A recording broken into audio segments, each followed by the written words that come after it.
images to show you this morning, and they are absolutely incredible. This video showing the massive fire tornado that ripped into Redding, California, this time from a different vantage point. Yeah. Right. So this was the fire that created its own weather. And so this is the car fire marched into the city of Redding the night of July 26. Redding Fire Inspector Jeremy Stoke, who was helping with evacuations, was killed. He is one of 7 firefighters who've died on the front lines in California this year. And reports from the Cal Fire that this tornado was 1,000 feet in diameter at the base.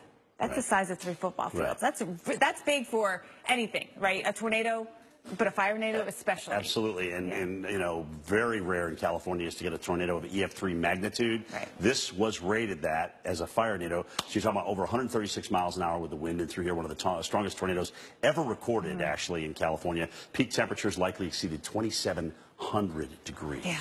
I mean, that's beyond, right? When you talk about the heating that's involved and helping to induce the circulation and the rising air. And Jim, did they ever say that it was a tornado or it's just a circulation? You know, I just tried to get Greg to look up the report. I think I couldn't find the report quickly here. You can't give it an EF3 because it's not officially a tornado. But look at the air going into it acts like a tornado from all angles. I mean, you can see it coming in. The fire flames are going this way on this side. They're going the other way on the other side. There's no question. What I really need to see, Jen, what I wanted to see was the top. I want to see if we have this huge pyrocumulus. But look at the rotation. I mean, you see it right there. The whole thing, you can see the rotation in. Yeah. But there's almost like there's a second rotation within, like a suction board to see right in there. Do you see that? It wouldn't surprise me. Yeah.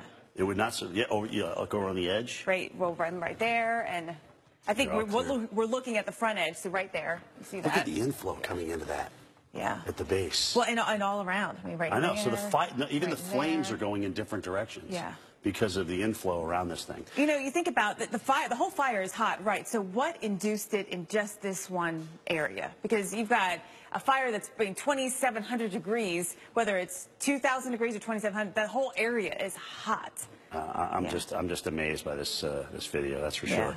All right, so let's check out the next video that we have in through here to talk a little bit about this. This was, I think, the first one that we all saw, Jen, from the ground. Yeah. Where, I mean, again, you know, rotation's very, very evident. Strong, violent rotation going on toward the base. If you see this in the planes, you know this is a violent tornado. All right. So here it is as a fire tornado. This is not necessarily all this cloud. In fact, it's mostly not cloud. It's mostly smoke, which is a difference. It's mostly smoke, but it is giving us an idea of the motion, circulation, right, and what's going on, you know, with the air motion there. So what I've really never seen though was the top. Well, how big was this pyrocumulus? Was it in fact from a supercell, if you will, of sorts? And that's or was it just the heat coming up?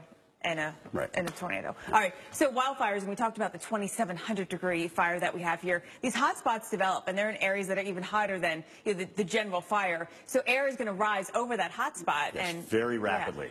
Okay, and we know in meteorology that rising air motion causes low pressure. Right. And around the low pressure, you have a counterclockwise spin in the northern hemisphere. So that's literally creating its own weather. Where you're creating your own weather, and that's why you see the flames and the smoke going in this kind of, you know, cyclonic fashion. And it just feeds into itself because the rotation is, you know, the stronger the low pressure is, and the faster the air rises, and the tighter the rotation is, and you know. The skater. Yes, just like the ice skater. So rotation arms tightens tucked here. in, spinning really fast. And you can see, you know, this is actually a great graphic because you could see that on the video. Yeah. So it really, really matches it. All right, Chris, coast to coast, take us away from all this fire. All right, yeah, let's head coast to coast now. Here's a look.